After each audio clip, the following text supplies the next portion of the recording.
Dos de cada 10 adultos en México vive con diabetes, o bueno, casi aproximadamente 2 de cada 10 adultos. Y esto es bien preocupante porque solamente 26% de ellos tienen la enfermedad controlada. Entonces, imagínense el impacto del resto de las personas que viven ya con el diagnóstico de la enfermedad y que se encuentran descontrolados. Sobre todo porque esta enfermedad se caracteriza por ser una enfermedad crónica y que su pobre control genera un proceso de discapacidad muy fuerte en las personas y de riesgo de mortalidad. Entonces, como la enfermedad va avanzando paulatinamente, muchos de los servicios que tienen que ver con hemodiálisis o con diálisis peritoneal a veces están rebasados y eso genera un gasto en salud muy alto. Como les decía, y ahorita vamos a ver algunas de las estadísticas, se encuentra entre las principales causas de muerte y discapacidad.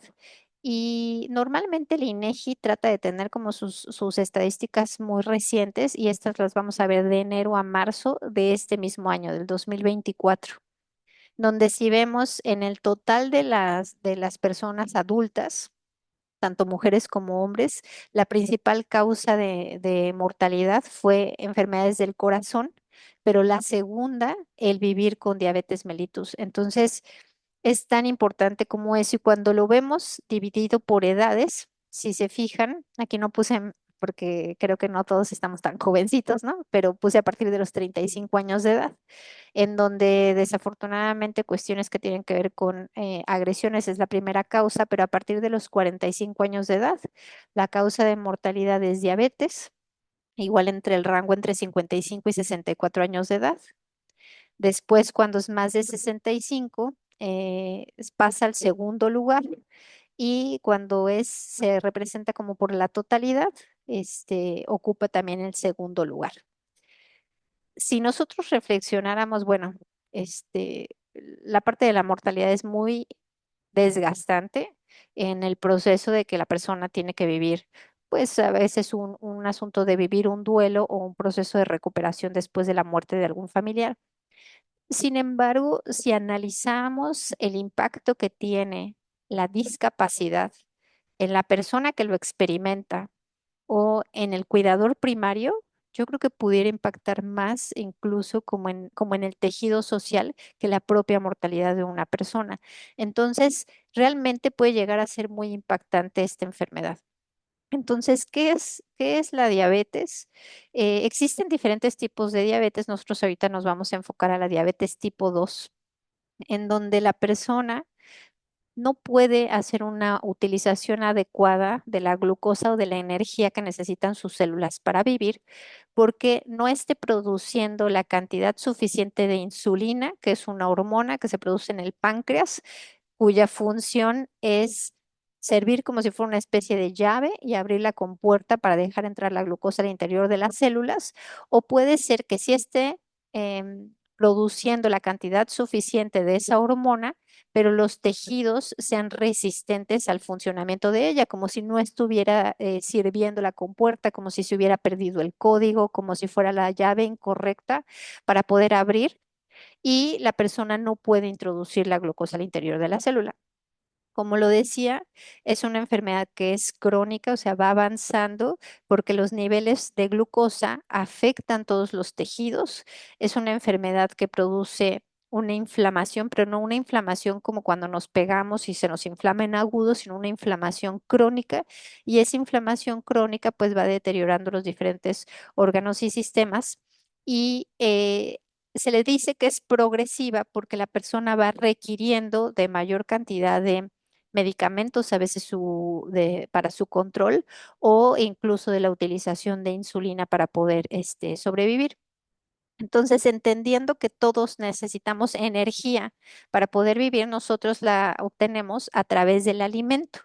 Y cuando el razonamiento es de la siguiente forma, cuando nosotros nos encontramos en ayuno, se encuentran bajos nuestros niveles de glucosa en la sangre. Entonces, un mecanismo que tenemos de protección del cuerpo es que se secreta esta hormona, que es el glucagón, que también se produce en el páncreas, y eso le manda un mensaje al hígado para romper donde se encuentra almacenada la glucosa y volverlo disponible en el torrente sanguíneo. Cuando nosotros comemos, se encuentran altos los niveles de glucosa y esa señalización que se da en el torrente sanguíneo libera, pero ahora la hormona de la insulina, para poder ya sea construir músculo y servir de llave para poder introducirse al interior de las células, sobre todo de la masa muscular, del tejido adiposo y del tejido hepático. Y ese exceso de glucosa que no se esté utilizando se va almacenando, ya sea en el hígado o en el músculo. Entonces, por eso es que nosotros representamos a la insulina como si fuera una especie de llave, porque lo que hace es abrir la compuerta para la entrada de la glucosa y que la glucosa pueda utilizarse como fuente de energía en cualquiera de las células que lo necesite. ¿Para qué necesitarían energía nuestras células? Para vivir, para poder replicarse, para poder reemplazar las neuronas viejas por unas neuronas nuevas, o el músculo viejo por uno nuevo, o el hueso viejo por un hueso nuevo. Entonces, todo el tiempo estamos en una síntesis de nuevas células y de diferentes tejidos para que podamos preservar. Entonces, eh, ¿qué es lo que sucede normalmente cuando una persona, les decía, empieza a vivir con diabetes tipo 2? Que previo a que desarrollara esa enfermedad de tener elevados ya los niveles de glucosa para desarrollar el diagnóstico, empieza como a mal funcionar la respuesta que tiene esta persona a la insulina. Entonces, ante la ingesta de comida, se produce la liberación de insulina por el páncreas, pero la sorpresa es que la llave no abre, como si se hubiera perdido el código. Y entonces esa célula le empieza a mandar una señalización al hígado diciéndole, oye, no me está llegando glucosa, tengo hambre, tengo hambre, tengo hambre. Y el hígado empieza a liberar mayor cantidad de glucosa para poder abastecer esas demandas. Entonces le llaman como una célula hambrienta en medio de la abundancia. O sea, hay mucha cantidad de glucosa al exterior. Si uno midiera la glucosa de la persona en sangre, sale alta, pero las células están muriendo de hambre porque no tienen la capacidad de poder introducir la glucosa al interior de la célula. Entonces, les digo, se manda doble mensaje. Por un lado, un mensaje hacia el hígado para que éste suelte más cantidad de glucosa. Por otro lado, se le manda una señalización al páncreas diciéndole, sabes que tus llaves no están abriendo, y entonces el páncreas empieza a secretar mayor cantidad de insulina, insulina, insulina. Y también a nivel del tejido adiposo, si siguiera la célula hambrienta, pues se empieza a romper para poder fungir como una fuente de energía para la célula.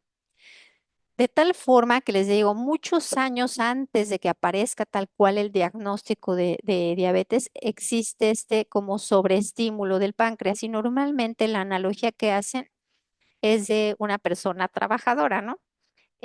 ¿Por qué? Porque en todos nuestros momentos de alimentación, o sea, en el desayuno, en la comida, en la cena, si son personas o somos personas que realizamos no solamente 3 comidas al día, sino hacemos 5 comidas al día, en todos esos tiempos de alimentación, nosotros ante el estímulo del alimento vamos a tener esa liberación de pico de insulina para que tenga que introducir al interior la glucosa.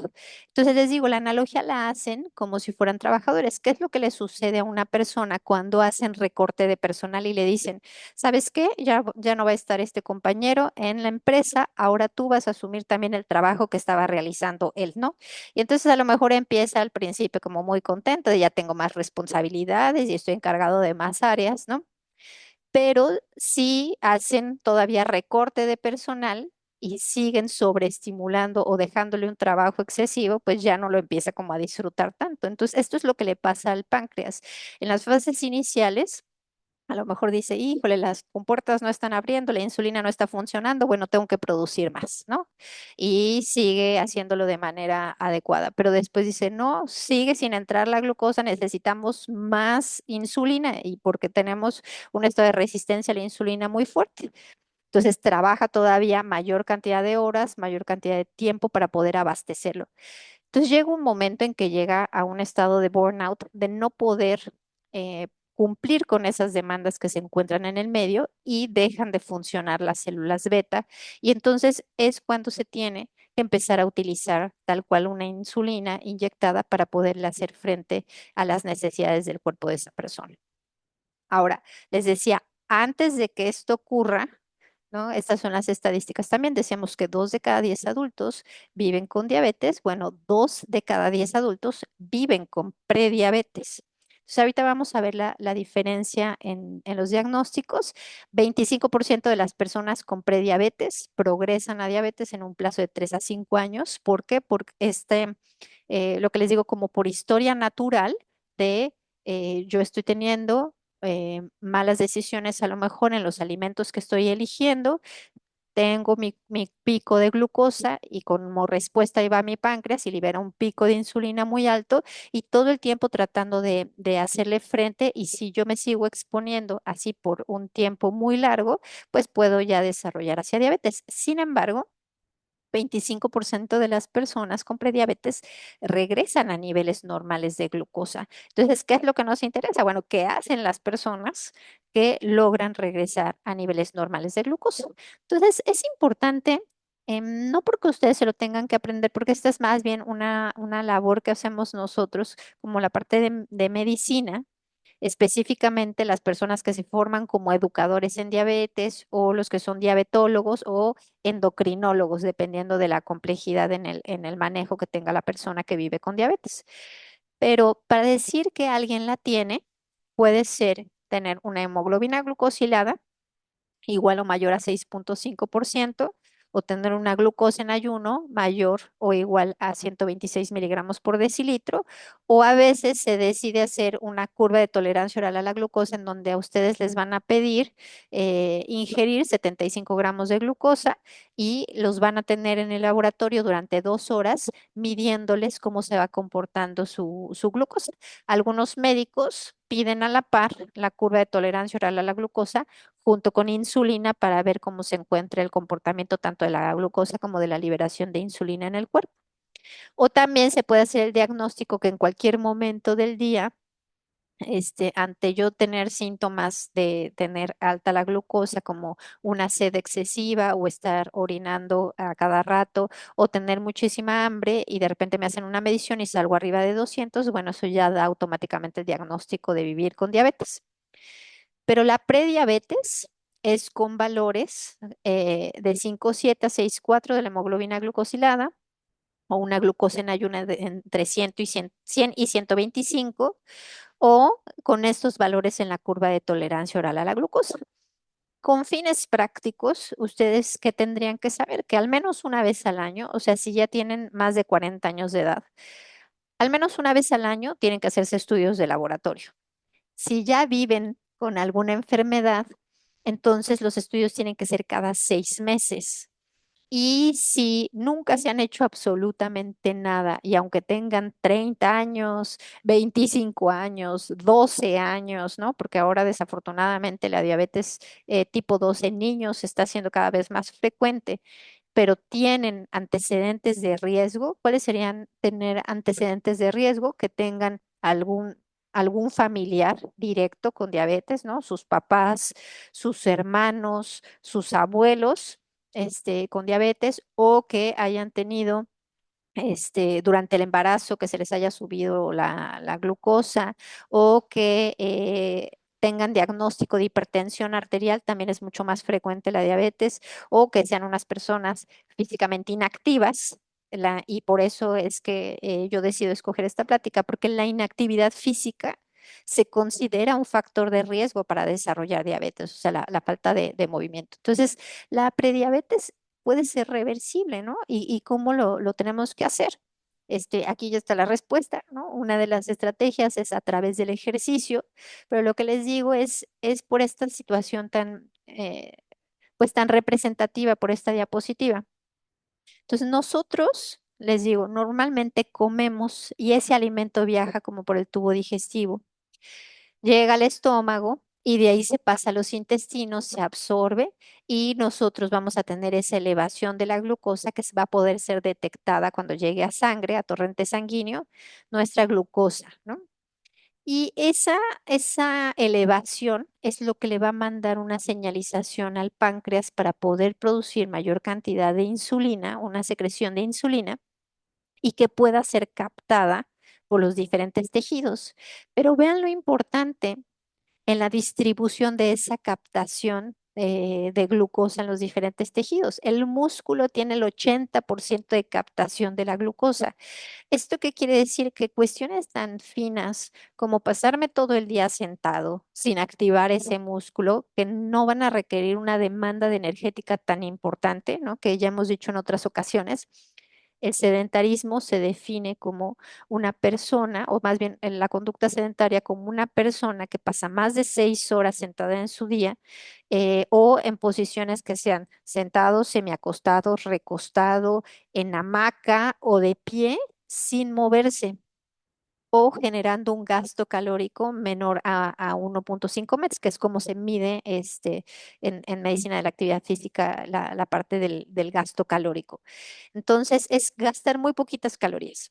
Entonces, yo necesito estimular al músculo porque ese es el que tiene el 80% de la captación. Vean la relación con lo que pueda llegar a utilizar el cerebro o con lo que pueda llegar a utilizar el corazón o el tejido adiposo o incluso toda la parte gastrointestinal. Y en esta diapositiva también se representa cómo al principio a alguien le pueden hacer sus estudios de laboratorio y esa respuesta que va a tener el páncreas de liberación de la insulina, pues va a ser acorde a las concentraciones de glucosa y va a poder meter la glucosa al interior de ese músculo, pero en la medida de que ponemos a sobretrabajar a ese páncreas, se empiezan a generar estados de hiperinsulinemia, o sea, hay demasiada insulina y esa insulina es incapaz de poder introducir la glucosa al interior de la célula. Y a la medida que yo sigo y sigo y sigo, pues genera este deterioro de la célula beta pancreática y el páncreas es incapaz de producir la insulina y puede desencadenarse la diabetes. Entonces, el ejercicio mejora la capacidad que tiene de poder exponer a los transportadores de glucosa y lo hace por vías diferentes a la insulina. Entonces, esto es bien importante porque alguien pudiera ya estar presentando resistencia a la insulina, pero no es resistente a los efectos benéficos del ejercicio. Entonces, el ejercicio tiene la capacidad de mandar a esos transportadores de glucosa al exterior y de poder introducir a la glucosa y lo hace por 4 vías diferentes, que digo, no vale la pena mencionar, pero porque son como mecanismos fisiológicos, ¿no? Que óxido nítrico, calcio, una enzima que se llama AMPK. Pero lo más importante es saber eso, que es por 4 vías diferentes. Aunque no exista insulina, es como si ella tuviera así de ¡pic! Abro puerta, abro puerta, abro puerta, abro puerta por 4 formas diferentes. Pero vean lo interesante, en este estudio lo que dicen es que cuando tú realizas ejercicio, se incrementa los transportadores 2 veces, o sea, esa translocación de los transportadores 2 veces, pero la captación de glucosa cuando uno realiza ejercicio se incrementa 100 veces. Eso quiere decir que todavía hay muchísimos mecanismos que se desconocen de cómo es que el ejercicio puede llegar a mejorar los niveles de glucosa. Pero imagínense que alguien puede estar completamente en reposo y esta es la captación de glucosa por el músculo y cuando realice ejercicio no solamente es por los transportadores, sino 100 veces se incrementa la captación de glucosa al interior de la célula. Entonces, ya poniéndolo esto más a cómo se traducen las guías para que las personas aprendan a cuidarse. En este año, la Asociación Americana de Diabetes publicó este esquema en donde reflejan que no es solamente que las personas realicen ejercicio, ¿no? Porque si no, nada más sería, bueno, tú tienes que hacer ejercicio aeróbico, ¿no? Si se fijan en el esquema, están poniendo las 24 horas y están enfatizando lo importante que es que las personas duerman adecuadamente para favorecer su control glucémico, no solamente que duerman la cantidad de horas adecuadas, sino también que sea un sueño de calidad. Y para eso también a veces se tiene que combinar con el manejo de las emociones y con estrategias para conciliar el sueño. Pero de la parte del movimiento, suponiendo que alguien duerme 8 horas, le quedan 16 horas de movimiento. Entonces, de esas 16 horas, están enfatizando lo importante que es romper las conductas sedentarias. Entonces, yo paso 30 minutos sentado, me tengo que poner de pie y caminar durante 3 minutos o realizar ejercicios de fuerza y eso va a favorecer mi control glucémico. O yo puedo realizarlo con una especie de pausa activa. También, ¿qué es lo que nos está diciendo? Que tienes que incrementar la cantidad de pasos que das durante el día. Y después está diciendo, tienes que realizar ejercicio aeróbico y ejercicio de fuerza. Y las personas que sean adultas mayores, no solamente ejercicio aeróbico y ejercicio de fuerza, sino también ejercicio de flexibilidad y ejercicio neuromotor que involucra actividades de balance o equilibrio, de propiocepción, que es la relación que guardamos con el espacio, también actividades que mejoren la agilidad y la coordinación. Y todo eso va a favorecer el control de la persona, no solamente desde un enfoque de, bueno, hago esto y logro controlar sus niveles de glucosa, sino de mejorar la calidad de vida y la función de las personas. Entonces, aquí les traduje las estrategias, ¿no? Entonces, si vemos el manejo de las personas que viven con diabetes o si yo quisiera, porque estas guías también traen toda una intervención de cómo puedo yo prevenir que alguien progrese hacia diabetes y las estrategias son exactamente las mismas, ¿no? Evitar las conductas sedentarias, incrementar el movimiento cotidiano y hacer ejercicio. Si se fijan, romper el sedentarismo mejora los niveles de glucosa, mejora los niveles de insulina. Hay evidencia en la que se muestra que disminuye la presión arterial. Todavía no se ha demostrado, la evidencia es limitada si ayudaría a disminuir la hemoglobina glucosilada, porque a lo mejor faltan algunos estudios. Tampoco hay tanta evidencia de si ayuda a reducir la cantidad de lípidos, si mejora la función, si disminuye la depresión o si mejora la calidad de vida. Pero eso es solamente romper el sedentarismo. Entonces, ¿nos interesa para la persona que vive con diabetes? Sí, tú rompes el sedentarismo y se van a mejorar tus niveles de glucosa. A lo mejor ya no vas a tener tanta variabilidad glucémica, o sea que cada vez que comas estés teniendo picos importantes de glucosa y picos importantes de insulina. Y es importante no tener tanta variabilidad glucémica porque eso también se relaciona con mantener la salud de las neuronas y tener menos riesgo de presentar alguna especie de infarto. Aumentar la cantidad de pasos por día también va a disminuir los niveles de glucosa y de insulina, va a disminuir la presión arterial. Este sí ha demostrado una evidencia media en reducir la hemoglobina glucosilada, bajar los lípidos, no tanto en mejorar la función, pero sí en disminuir la depresión y mejorar la calidad de vida de las personas. Realizar ejercicio aeróbico disminuye la glucosa y disminuye la insulina, disminuye muy efectivamente la presión arterial, la hemoglobina glucosilada, los lípidos, mejora la función física, disminuye la depresión, mejora la calidad de vida de las personas. Y hacer ejercicio de fuerza también impacta en la glucosa, en la presión arterial, en la hemoglobina glucosilada, en los lípidos, en la función física. No tanto así, y eso ya se los he comentado en otras ocasiones, el ejercicio de fuerza no es tan bueno para mejorar cuestiones de salud mental, mejora la calidad de vida y bueno, aquí abajo viene todo lo que tiene que ver con la calidad de sueño y las horas de sueño. Entonces, si se fijan, aquí estamos analizando las estrategias de manera separada pero tienen impacto en el control glucémico de las personas. Ahora imagínense si no las viéramos de manera separada, sino de manera sinérgica. Es una persona que todos los días, de acuerdo a cómo se le presenta su día, se va jugando sus cartas, ¿no? De repente dice, híjole, hoy tengo una jornada laboral. Pues la verdad muy pesada, no voy a poder hacer un ejercicio estructurado, pero sí puedo estar rompiendo el sedentarismo, sí puedo estar metiendo pausas activas o snacks de ejercicio y hay otro día en donde ya se puede hacer totalmente una sesión estructurada de ejercicio. Entonces, de repente creemos que para que algo tenga efecto en nuestro estado de salud, las estrategias tienen que ser como enormes, como muy significativas, como hacer ejercicio y terminar chorreando y que me duela la cabeza o algo así, o recorrer largas distancias. Y la verdad es que no, en esta misma publicación de la ADA muestra, fundamentado con una publicación que tiene el Colegio Europeo de Cardiología, donde dice, si tú aumentas 500 pasos al día respecto del que sueles hacer, supongamos que es una persona que realiza 3.800 pasos, ¿no? Si tú aumentas 500 pasos por día, se asocia con una disminución de 7% en el riesgo de que tú tengas cualquier enfermedad o mortalidad cardiovascular.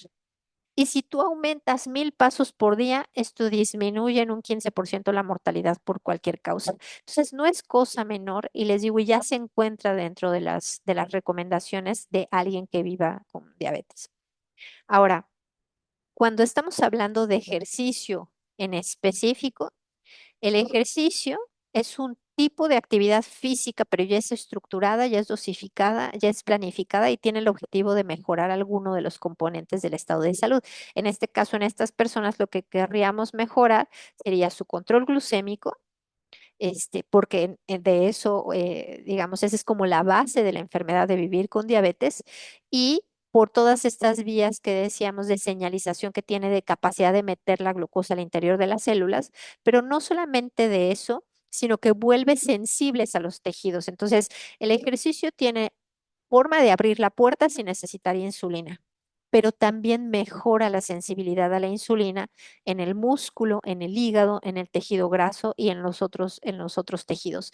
Entonces, no solo atiende la glucosa, sino también la principal causa, y lo vimos ahorita en las estadísticas del INEGI, por la que mueren las personas que viven con diabetes es de mortalidad cardiovascular, porque la diabetes favorece la formación de trombos en las arterias.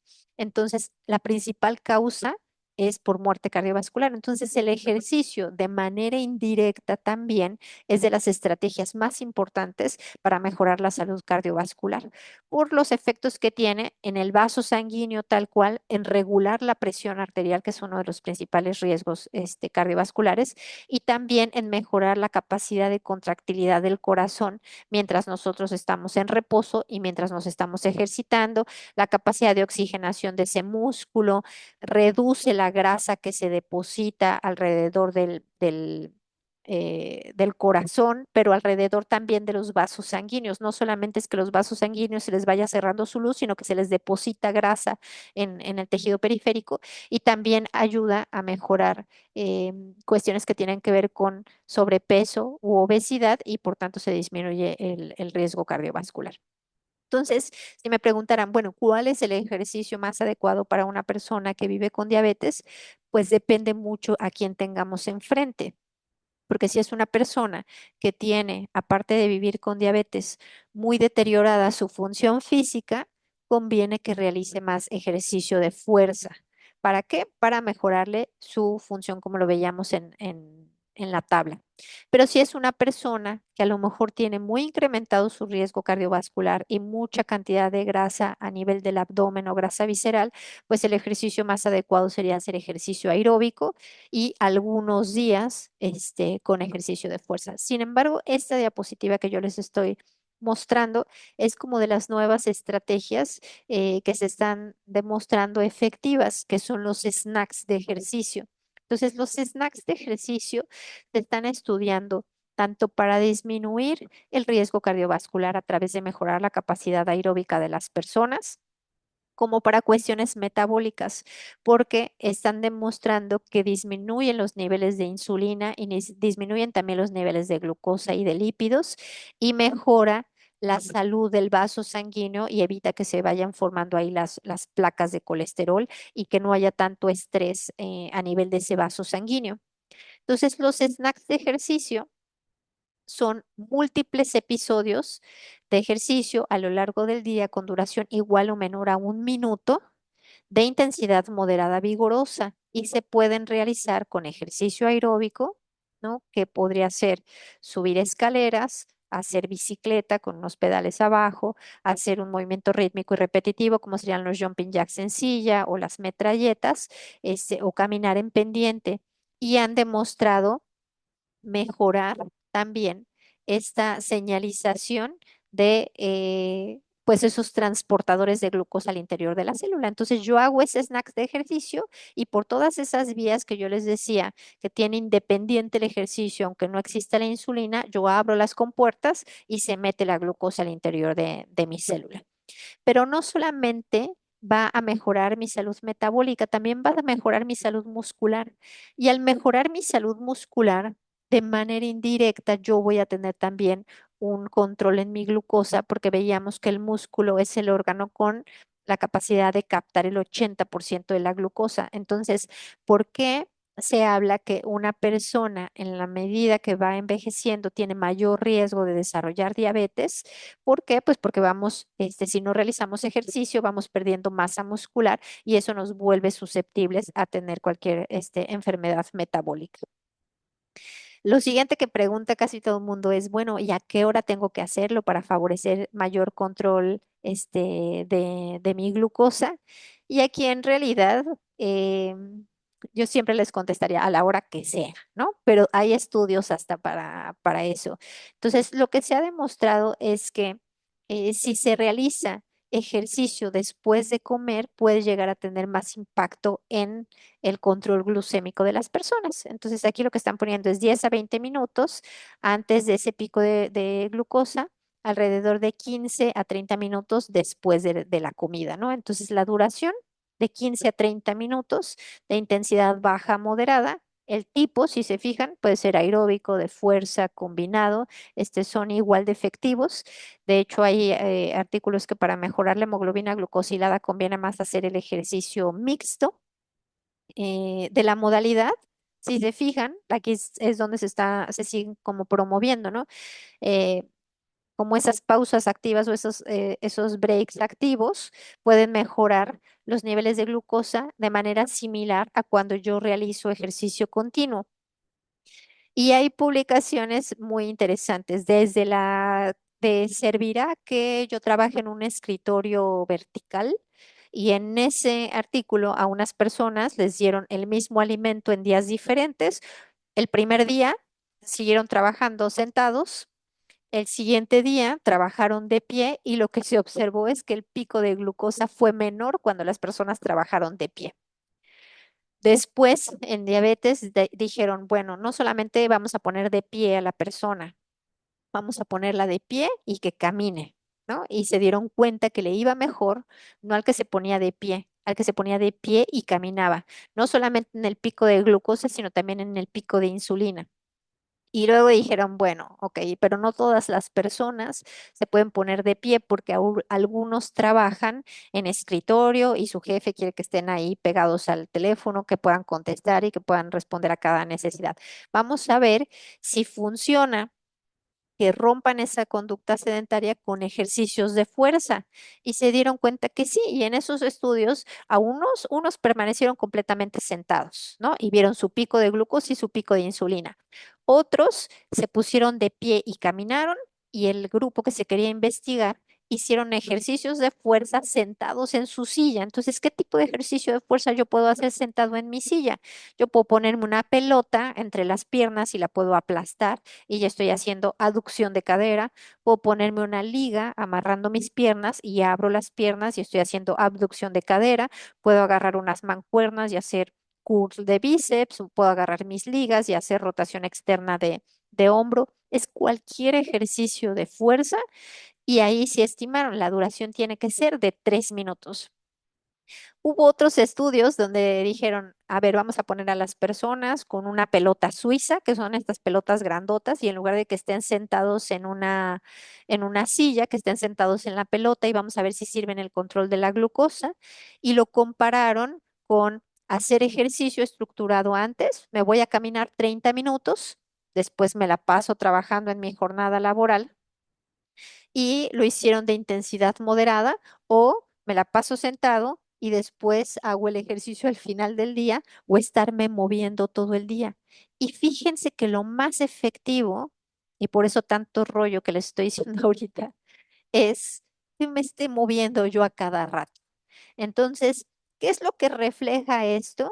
Que somos seres diseñados al movimiento y que en realidad nosotros en ningún momento de nuestra vida pasada teníamos tanto tiempo en una conducta completamente inactiva. Teníamos que recorrer largas distancias para poder acceder al alimento, o se practicaban bailes como una forma de tradición y de celebración, o teníamos que ser recolectores o hacer cualquier tipo, pero estábamos en un movimiento constante, de tal forma que cuando han comparado quién tiene mejor estado de salud, una persona que hace su ejercicio estructurado, bueno, más bien no tanto un estado de salud, ¿quién tiene mejor control glucémico? Alguien que hace un ejercicio estructurado y después se la pasa 12 horas así sentado en su escritorio, trabaje y trabaje, o alguien que no hace un ejercicio estructurado, pero se la pasa moviéndose todo el día. Y demostraron que tiene mejor estado de salud el que se la pasa moviéndose todo el día, ¿no? Entonces, no con esto les estoy diciendo no hagan ejercicio, por supuesto que no, pero si se pueden sumar las estrategias y mejor aún, si de acuerdo a cómo se me presente el día, es como yo pongo adelante la estrategia, mucho mejor. Entonces, estos ya son más recomendaciones de quien tal cual viva ya con diabetes. Algo bien importante es siempre cuando realicen ejercicio, tienen que avisarle a alguien que van a realizar ejercicio. Y si hay ciertas contraindicaciones, o sea, cuando definitivamente no puedo hacer ejercicio, si al momento que me estoy haciendo mi chequeo, mi glucosa es mayor a 250 miligramos por decilitro y tuviera yo cetonas en la orina. O si mi presión arterial está descontrolada, tampoco puedo yo realizar ejercicio. ¿Cuándo debo de realizar ejercicio sentado? Si me he caído últimamente, si me duele la espalda o cualquier articulación, si tienen mal equilibrio, si se marean con facilidad o si tienen mala sensibilidad en sus pies para no favorecer el desarrollo de un pie diabético. ¿Cuándo pueden hacerlo, pero con cuidado? Si ya viven con complicaciones relacionadas a la diabetes o si su glucosa está mayor a 300 y no tienen cetonas, también tienen que hacerlo ahí con cuidado. Entonces, bien importante si ya viven con diabetes, qué días voy a realizar el ejercicio, a qué hora lo voy a realizar, porque en función de a qué hora también tengo que ver que esté en la alimentación previa para yo realizar el ejercicio, porque no debo realizar ejercicio en ayunas. Cómo se encuentre el clima, porque va a ser un estresor si el clima está muy caluroso o si está muy frío, cuánto tiempo voy a hacer, a qué hora comí, si me encuentro bien hidratado, qué ropa voy a utilizar. Para nada se recomienda.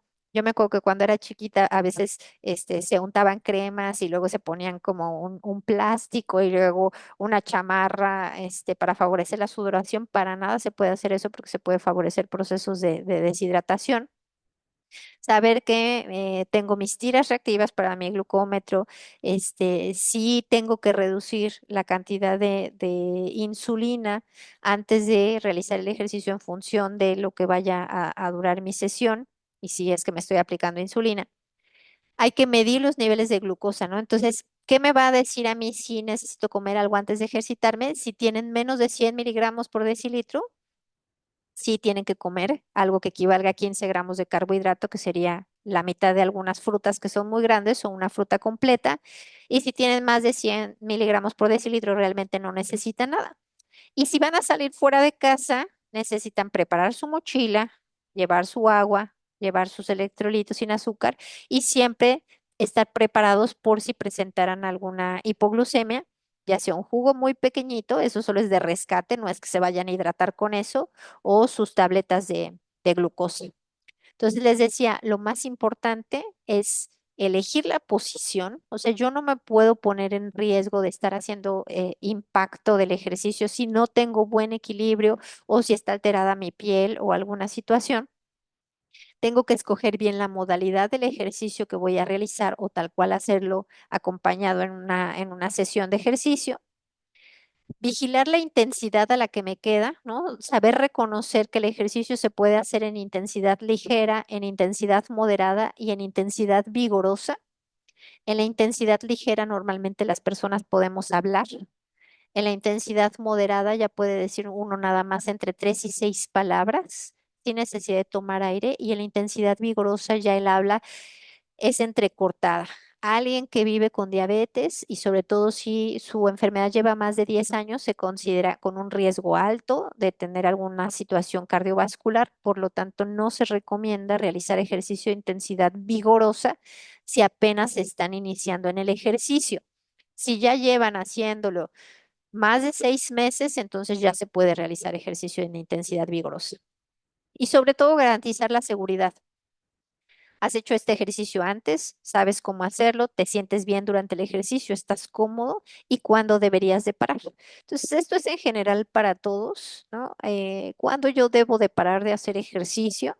Si presentara algún dolor en el pecho, si sintiera palpitaciones o de repente me llegara como una fatiga muy intensa, si tuviera falta de aire así súbita, la presencia de mareos, náuseas o un color como azulado en la piel o en los labios o en las uñas.